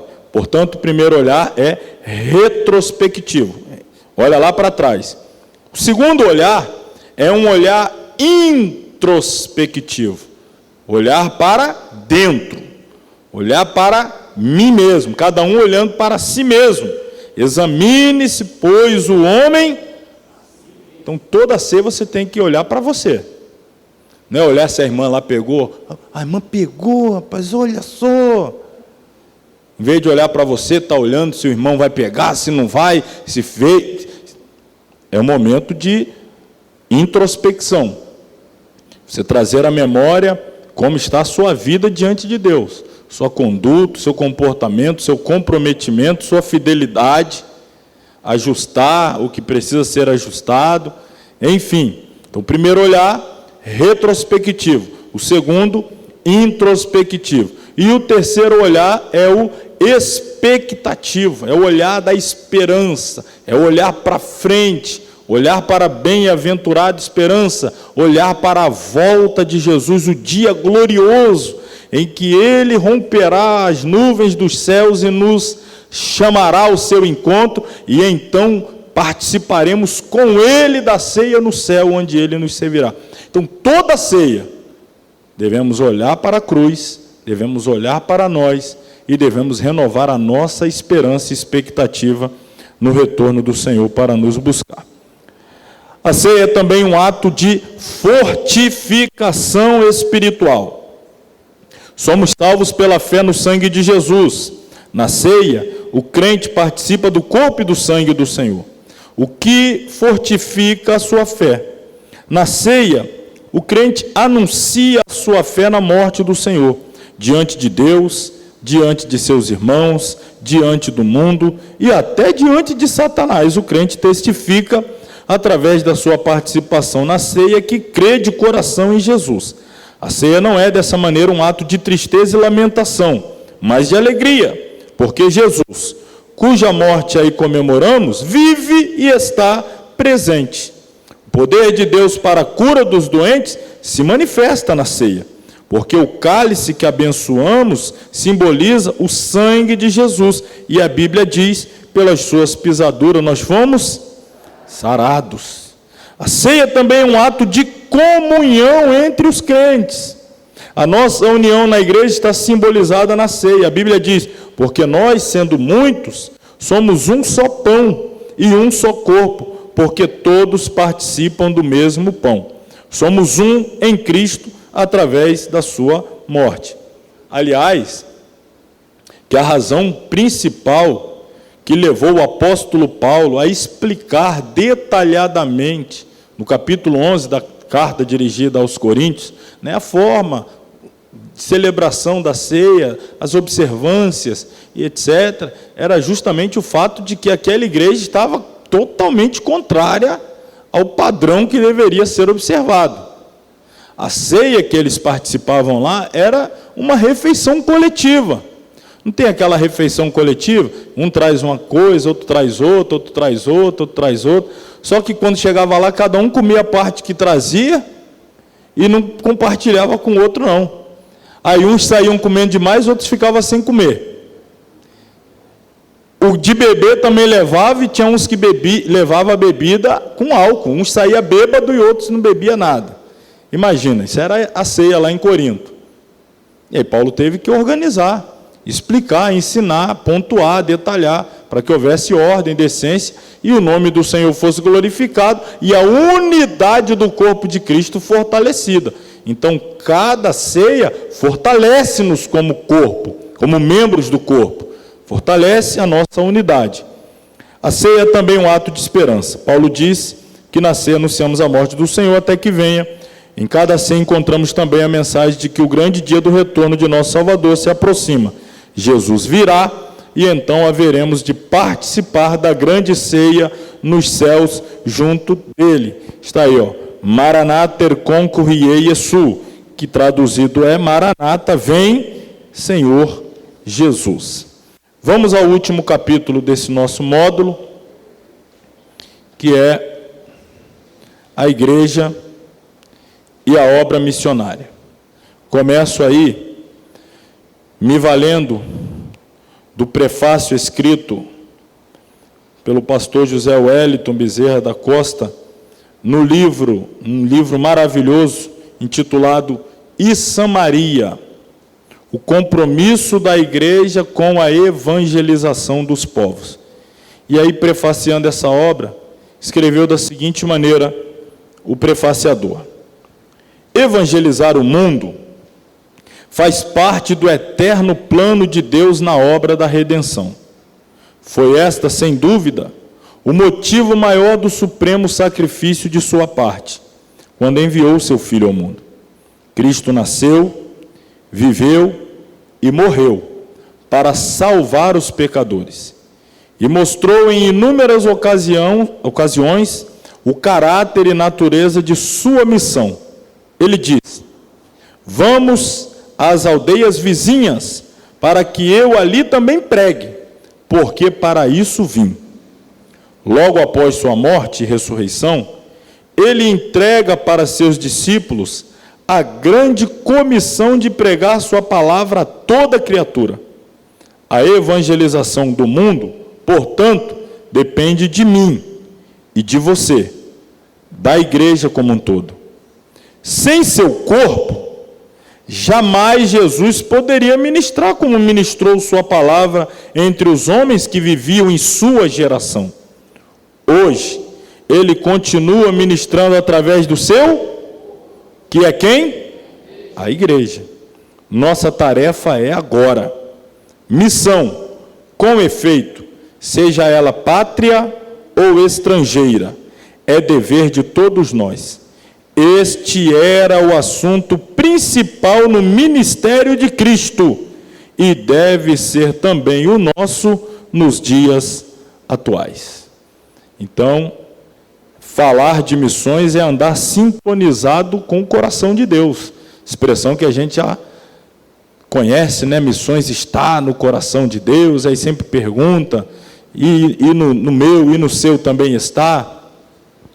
Foi pela obra missionária pelo amor aos perdidos, às nações, que Deus enviou seu Filho, e agora à igreja cabe o compromisso de levar ao mundo a mensagem da salvação em Cristo, ou seja, que Deus, através do seu Filho, está reconciliando com Ele qualquer pecador em qualquer lugar, em qualquer país, em qualquer cultura, falador de qualquer que seja seu idioma, seu dialeto, enfim. Nós, a igreja, devemos cada vez mais nos envolver com essa tarefa que é nossa. Jesus nos salvou e ainda não nos levou ao céu, ou só não nos levou ainda ao céu, porque conta conosco para fazer missões. Segundo o pastor Glenn Cole, o livro do Apocalipse descreve profeticamente a profundidade que a penetração do Evangelho terá sobre as nações. Nos capítulos 5, versículos 8 a 10, as visões de João garantem que pessoas de todas as tribos, línguas, povos e nações serão redimidas pelo sangue do Cordeiro. Na verdade, é comum estudar o livro do Apocalipse sob a perspectiva dos juízos que serão executados sobre o mundo no final dos tempos. No entanto, ele é também o testemunho de que o plano de Deus através dos séculos, que inclui o projeto chamado Igreja, terá seu cumprimento final mediante a proclamação do Evangelho por ela, a Igreja, até os confins da terra.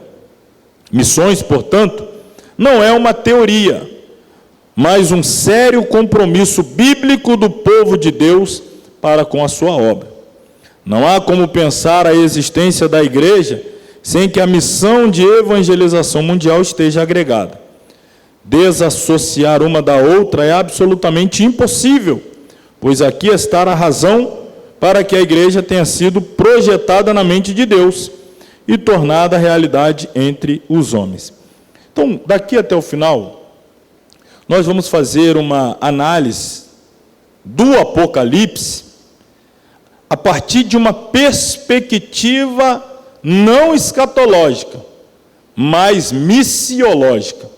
Nós vamos estudar a escatologia a partir da próxima semana, vamos começar na quarta-feira que vem, com as 70 semanas de Daniel, depois seguiremos falando sinais dos tempos, arrebatamento, tribunal de Cristo, boda do Cordeiro, grande tribulação, batalha do Armagedon, julgamento das nações, milênio, até o estado eterno perfeito. Estudaremos a escatologia.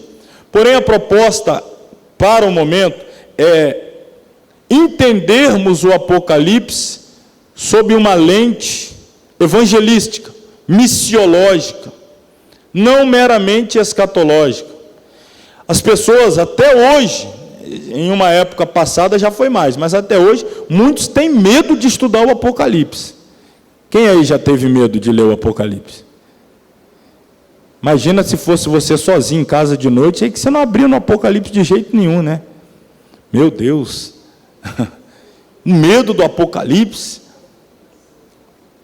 Sendo que o livro do Apocalipse, ele é mesmo um livro assustador para os perdidos, porque a mensagem do Apocalipse para os perdidos é uma mensagem de juízo, mas para a igreja a mensagem do livro do Apocalipse é a vitória, é o triunfo da igreja em Cristo, sobre todo o sistema, sobre a corrupção, sobre o pecado, sobre o mundo, sobre os reis da terra, sobre Satanás, sobre a morte.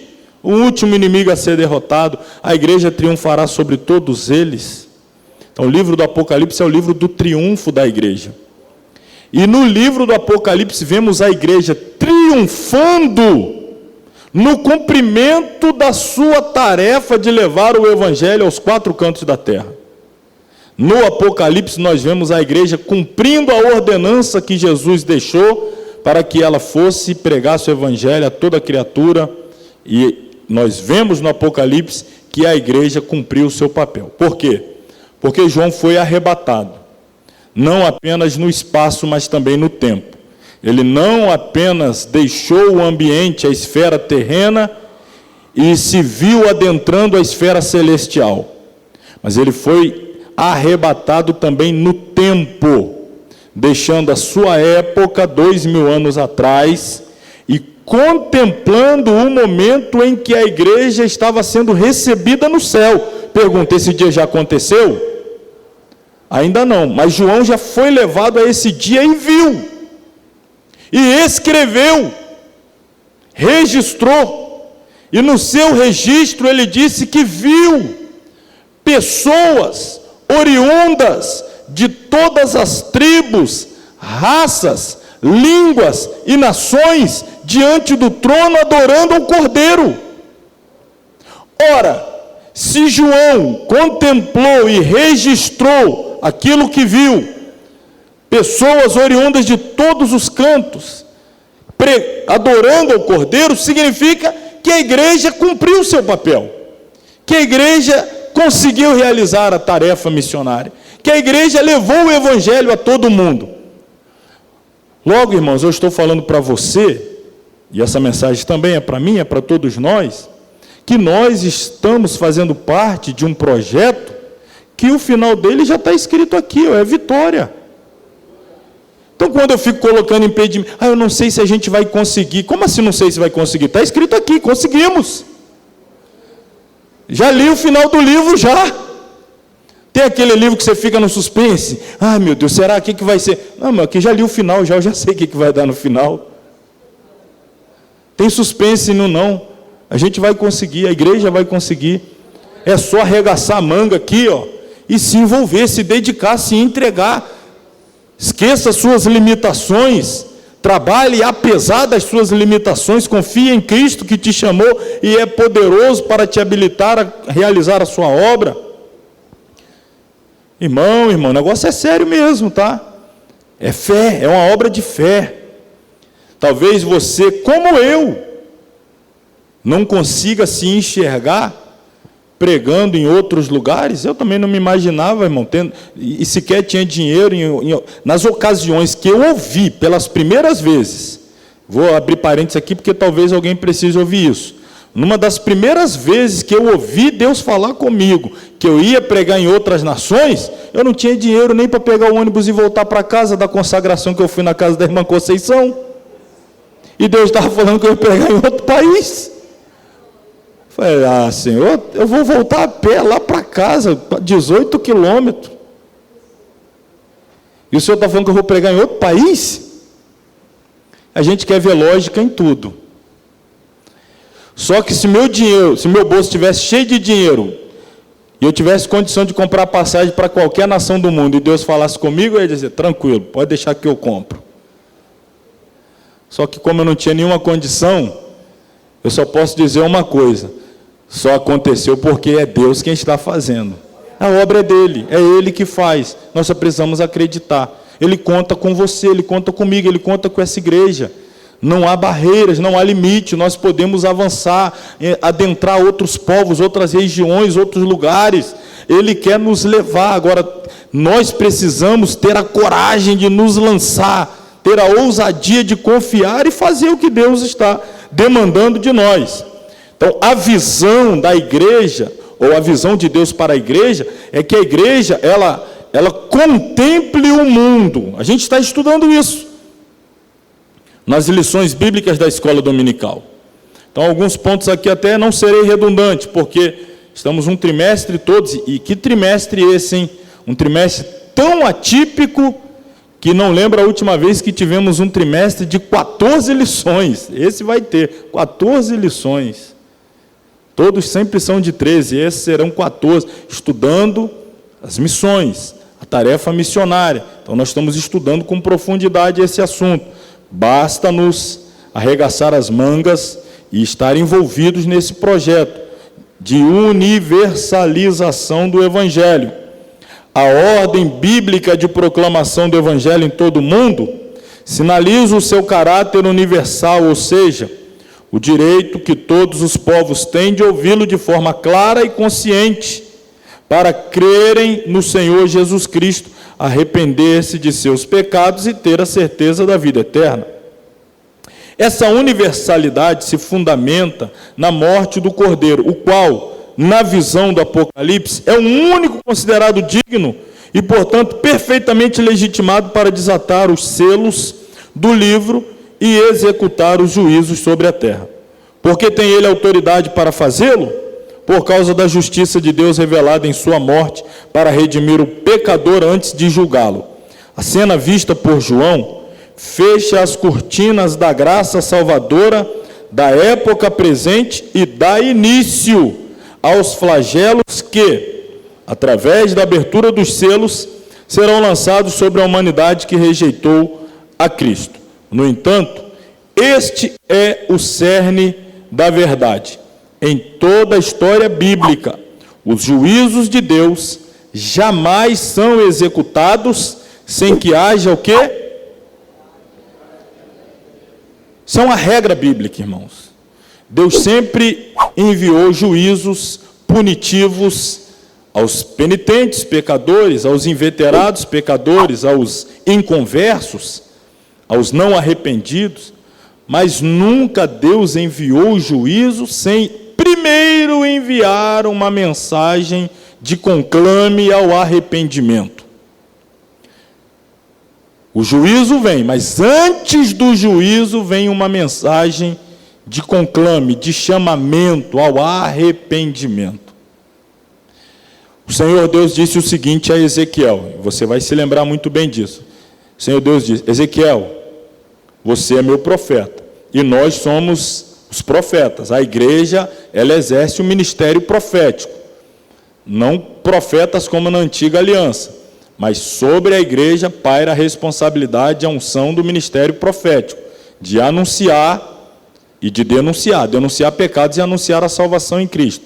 E aí Deus disse a Ezequiel: olha, Ezequiel, se eu enviar o juízo contra o pecador, e eu ordenar que você vá e pregue para ele, se você for e pregar, e ele não se arrepender, eu enviarei o juízo sobre ele, mas o sangue dele eu não demandarei da sua mão, porque você foi e pregou.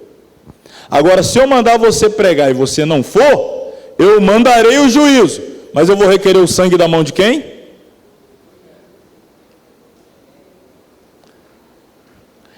Então Deus sempre manda primeira oportunidade de salvação, a mensagem de arrependimento, o conclame. Então, irmão, imagina as pessoas se perdendo porque a igreja simplesmente resolveu cruzar os braços e não ir anunciar a mensagem de arrependimento e salvação. Imagina as multidões que estão adentrando ao inferno simplesmente porque a igreja se recusa a sair do conforto das quatro paredes e dizer para elas que há um Salvador que as ama e quer as salvar, a libertar e etc. De quem é que Deus vai cobrar esse sangue? Então nós temos que cumprir o nosso papel. Deus sempre dá oportunidade antes dos juízos. Assim sendo, não é justo que pela negligência das igrejas, os povos não ouçam a voz de Deus e sejam apanhados pelo juízo. O Cordeiro cumpriu a sua parte e venceu. Por isso, pôde assentar-se como juiz no trono do universo.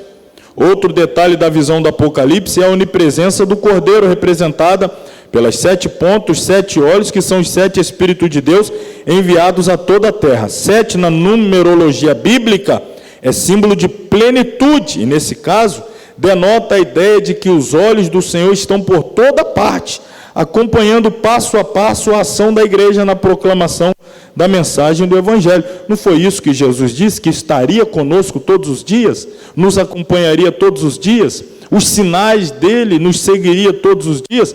Só está faltando a igreja ir, sair, levar a mensagem. A visão do papel transcultural da igreja. É aí que entra o papel transcultural da igreja. Segundo Atos 1:8, sua visão não pode circunscrever-se à comunidade local, mas deve ampliar-se até as últimas fronteiras do planeta. O texto transmite a ideia de simultaneidade. Enquanto a igreja evangeliza a cidade, seus olhos pousam mais além e veem terras mais distantes que estão brancas para a ceifa. Vemos o mesmo conceito de modo cristalino na visão de João. Ali a expressão de toda tribo, e língua, e raça e nação implica na proclamação simultânea do Evangelho até os confins da terra. A linguagem enfática determina que ninguém poderá ficar de fora. Todos os povos deverão ser alcançados. Assim, o Guia Prático de Missões define missões transculturais. Qual é aqui uma definição de missões transculturais? O prefixo trans vem do latim e significa movimento para além de, ou movimento através de. Portanto, em linhas gerais, missões transculturais é transpor uma cultura para levar a mensagem do Evangelho. Esta mensagem não pode se restringir a uma só cultura, mas tem alcance abrangente em todos os quadrantes da terra, onde quer que haja uma etnia que ainda não a tenha ouvido. Então a igreja precisa estar preocupada, envolvida, enganjada em levar a mensagem do Evangelho a pessoas de diversas nacionalidades, tribos, etnias, povos. Nós temos que ter no coração o desejo, e Deus é quem providencia as oportunidades, irmãos, que às vezes nós nem estamos esperando. Eu já tive oportunidades que não esperava em algumas localidades, com uma visão própria de pregar o Evangelho para um grupo, e de repente me vi tendo a oportunidade, o privilégio de pregar, por exemplo, em um determinado lugar, eu tive o privilégio de pregar para uma pessoa da China, um chinês. Em outra ocasião, pregando para uma pessoa do Irã. Quando é que eu vou lá na China pregar o Evangelho? Eu, pelo menos, não me imagino indo até lá. Ou no Irã. Mas tive uma ocasião, a oportunidade de pregar a uma iraniana, recentemente, pregando em um lugar, um dos mais famosos cartões postais ali dos Estados Unidos, com um missionário mesmo, assim, apaixonado por almas, na Times Square. O homem que me acompanhava cheio de folheto em vários idiomas, folheto para árabe, folheto em chinês, em mandarim, folheto para todo tipo de gente. Aí, de repente, a gente estava lá, eu me vi pregando com intérprete, é claro, para uma pessoa do Egito, muçulmana, usando lá aquela vestimenta toda, um pessoal do México, da Alemanha. Então, Deus dá oportunidades que a gente não imagina, mas Ele cria situações, e às vezes a mensagem do Evangelho está chegando a lugares que você jamais imaginaria. E hoje em dia, como a gente vai falar daqui a pouco, eu estou dando aqui alguns exemplos de estar lá pessoalmente, mas hoje a gente tem essa facilidade aqui, ó. Todos nós temos. Ninguém tem, acho que raríssima exceção que não tem aí um telefone, um smartphone, com internet, que possa levar o Evangelho. Outro dia desse, estava recebendo um comentário na nossa aula, vindo lá da Indonésia ou Tailândia, agora estou na dúvida, naquela região lá. Indonésia ou era na Tailândia, que alguém estava assistindo uma das nossas aulas, ouvindo o Evangelho lá. A gente vai falar mais aqui à frente. A igreja tem que estar observando também, usar os meios, os canais, as possibilidades para levar Cristo aos quatro cantos da terra. Vamos passar um pouquinho aqui, pular esse parágrafo, vamos ao próximo aqui. A transculturação significa encontrar em cada cultura os instrumentos adequados para proclamar de forma clara, aceitável e consciente a mensagem do Evangelho. Há na Bíblia elementos da cultura judaica que não foram transportados para o cristianismo.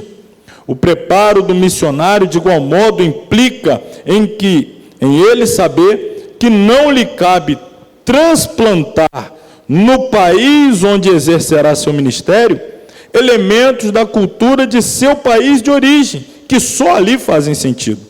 Sabemos que os princípios da palavra de Deus, eles são absolutos, inalteráveis e universais, assim como os elementos químicos da água. A água é água aqui, ali, lá, acolá, não muda.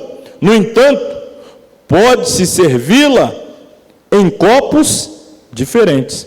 Para exemplificar, cabe aqui a clássica expressão do famoso evangelista hindu Sadhu Sundar Singh: Isso é um trava-língua, né? O nome do Sadhu Sundar Singh. A água da vida deve ser servida ao povo hindu em copo hindu. Isto é transculturação. É saber discernir em cada cultura aquilo que é bíblico, antibíblico e extrabíblico. Nós não podemos, de hipótese alguma, abrir mão do que é bíblico. Temos que ter cuidado para não lançar mão de coisas que não estão na Bíblia, mas que não são meramente extra-bíblicas, mas são antibíblicas. Então tem gente que acha que para cristianizar pessoas de uma outra cultura é transformá-lo iguais nós somos na nossa cultura. Coisas que são estritamente culturais, pertinentes àquele país, aquela que não tem a menor necessidade de ser reproduzida em uma outra cultura.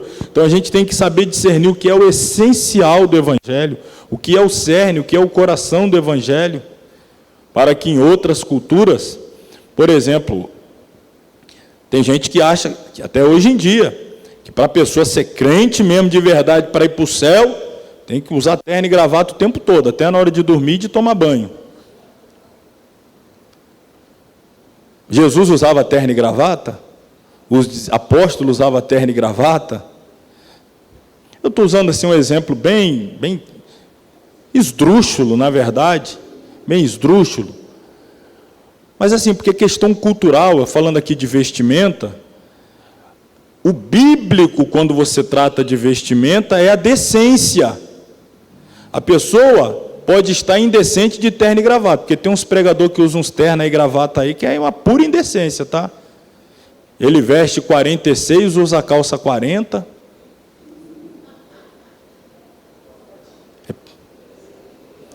Que decência nisso daí? Mas tá de terno. Mas tá de terno. Tá lá, fortinho, bombadinho, todo não sei o quê. E às vezes a outra pessoa, na outra cultura, nesses países, por exemplo, de cultura árabe, que está com o vestidão lá, que é a cultura dele, um país árabe, mas está decente. Diante da cultura dele, está bem vestido, está decente. Então você está dentro do padrão bíblico de decência, mas não esse pormenor aqui e ali. Então a gente tem que ter cuidado no que é decente, né? Aí sim é a ordenança bíblica, e o que é meramente cultural, de uma região ou de outra, e assim sucessivamente. Jesus, irmão, ele era muito sábio na aplicação da sua mensagem do Evangelho.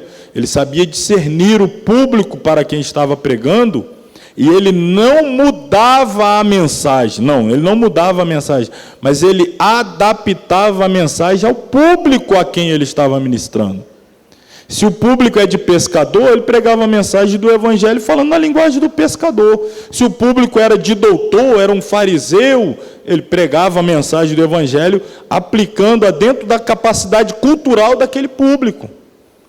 Se é para alguém um lavrador, ele falava da parábola do semeador, e todo mundo entendia. Se era para falar de riqueza, ele falava, como na casa de Zaqueu, que está falando lá para um cobrador de... Ele sabia adequar ao público a apresentação da mensagem. Então, não era a mensagem que era alterada, jamais, mas a forma de apresentação, a forma de entregar. Então, isso é entender a cultura, a capacidade cultural da pessoa, da cidade, do estado, do país, da tribo, da raça, da etnia, para onde se vai levar o Evangelho.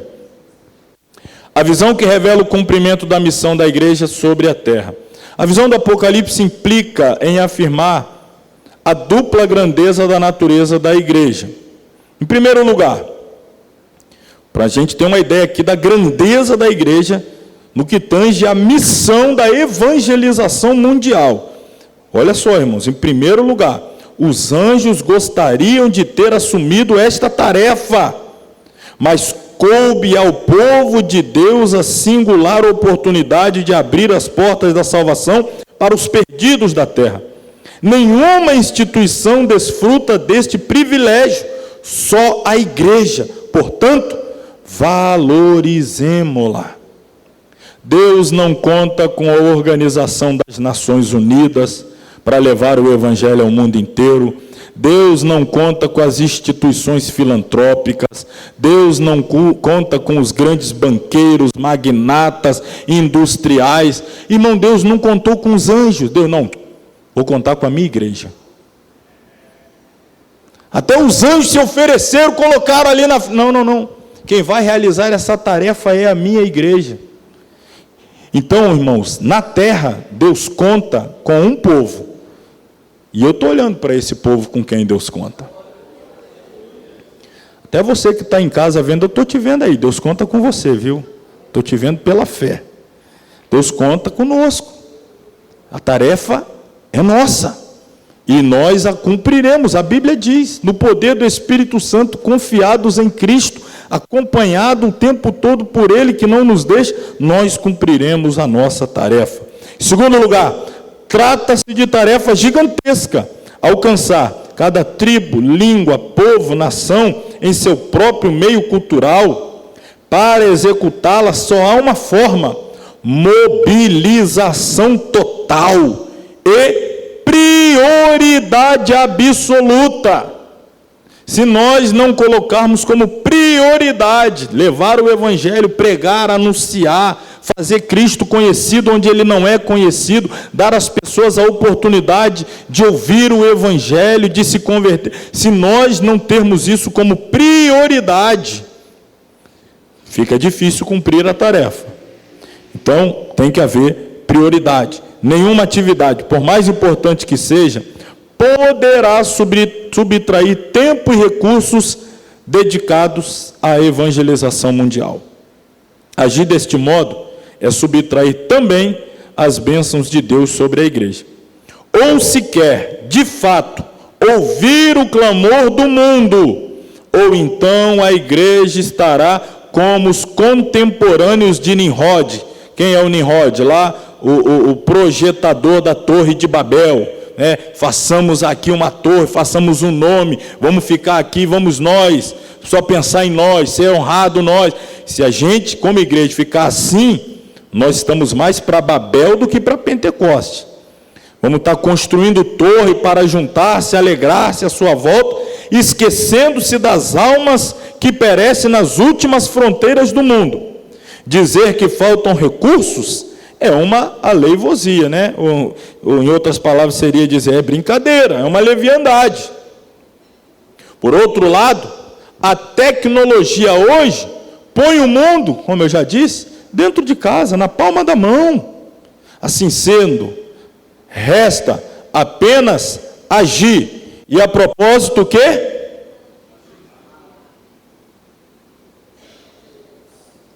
Não temos tempo a perder. Para finalizarmos a nossa aula, todavia, a visão de João traz uma boa notícia: a igreja não falhará. Dá para dar um glória a Deus aí, crente? A igreja não falhará. Ela cumprirá a sua missão, custe o que custar, nem que seja preciso vir o forte vento da perseguição. Dá aleluia aí agora, crente. Para espalhar os seus membros pelo mundo. Impulsionada pelo Espírito Santo, a igreja começa a mover-se em todas as direções, para que o mundo todo saiba que Jesus Cristo é o Senhor, que se revela agora como Salvador, mas um dia Ele assentar-se-á no trono do universo para julgar os vivos e os mortos. Se não for assim, a visão de João terá sido uma fraude, mas ela é a eterna e infalível palavra de Deus. Portanto, naquele dia, diante do Cordeiro, a igreja será formada por pessoas fiéis, compradas pelo sangue, de toda tribo, língua, povo e nação, que se tornarão reis e sacerdotes para Deus e reinarão sobre a terra.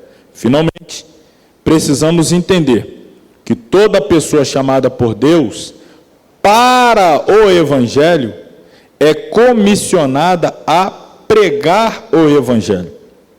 Todo chamado é um enviado. A missão não é tarefa de alguns, mas de todos.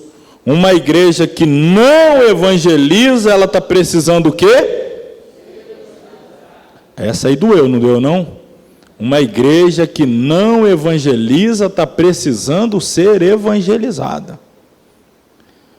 Palavras do saudoso pastor David Wilkerson, fundador do Desafio Jovem.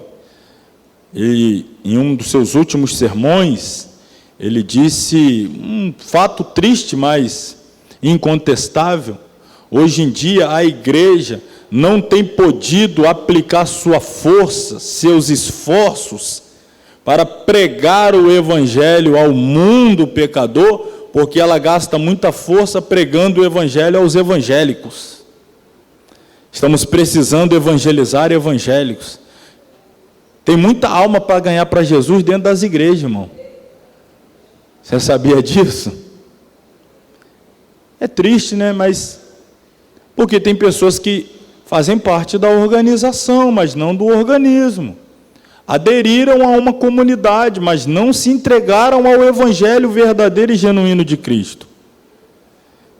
Então precisam, mas enquanto a gente fica envolvido entre nós, o mundo lá fora vai perecendo e clamando. Então é um embaraço criado pelo inimigo, que muitas igrejas estão aí enredado e, portanto, menos envolvido do que deveria com a evangelização. Então nós temos que nos preocupar. Somos uma agência missionária ou somos um campo missionário? Ou a igreja é uma agência que vai evangelizar, ou ela é um campo que precisa ser evangelizada. Portanto, decida-se já. De que lado você está? Pense aí e responda para você mesmo.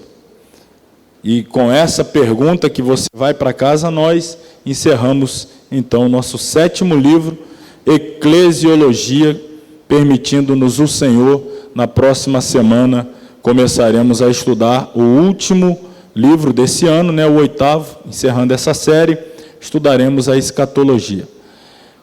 Enquanto vai estar ocorrendo a distribuição da prova, para depois a gente ter o nosso encerramento, deixa eu já orar para nós encerrarmos também a videoaula, agradecendo a todos que nos acompanharam, todos que estão assistindo a aula, ou agora ao vivo, ou estarão assistindo depois. Que Deus abençoe a todos. Lembrando sempre, não esqueça-se de escrever, curtir, comentar, e seja um missionário, compartilhe essa aula. Quem sabe alguém que vai assistir essa aula vai ouvir o Evangelho pela primeira vez, ou vai ouvir o Evangelho, estava afastado e vai se reconciliar. Você dá um clique aí, compartilhou, de repente já é um grande feito que você está realizando no reino de Deus para levar a mensagem a alguém. Oremos. Querido Deus e eterno Pai, te louvamos essa noite, mais uma vez, agradecidos, profundamente agradecidos, ó Pai, por encerrarmos mais um módulo, mais um livro. Te louvo pelo ânimo que tens dado aos teus servos, pelo entusiasmo, pela força que eles têm vencido as adversidades e têm chegado até aqui. Cumprimos, ó Pai, quase que metade de todo o percurso. E eu tenho certeza que o Senhor que tem nos ajudado até aqui, nos ajudará até o final dessa obra, dessa empreitada, porque é para o nosso crescimento e para a glória do Teu nome que estamos nos propondo a aprender mais de Ti. Abençoe Teu povo, leve-nos em paz aos nossos lares, dê-nos uma continuidade de semana abençoada. Desperta em nós mais e mais o amor e o fervor missionário, o desejo de evangelizar, de usar as ferramentas disponíveis para anunciar a salvação em Cristo, para usarmos parte do nosso tempo para aquilo que somos chamados, anunciar a salvação em Jesus aos perdidos ao nosso redor. Nos dá sabedoria e nos dá ousadia e autoridade para sermos fiéis em todo o tempo e cumprirmos o nosso chamado. É a minha oração a Deus, em nome de Jesus. Que o grande amor de Deus, a graça do Senhor Jesus Cristo, a comunhão e a consolação do Espírito Santo seja com todos que amam e aguardam a volta de Jesus. Todos digam amém. Amém.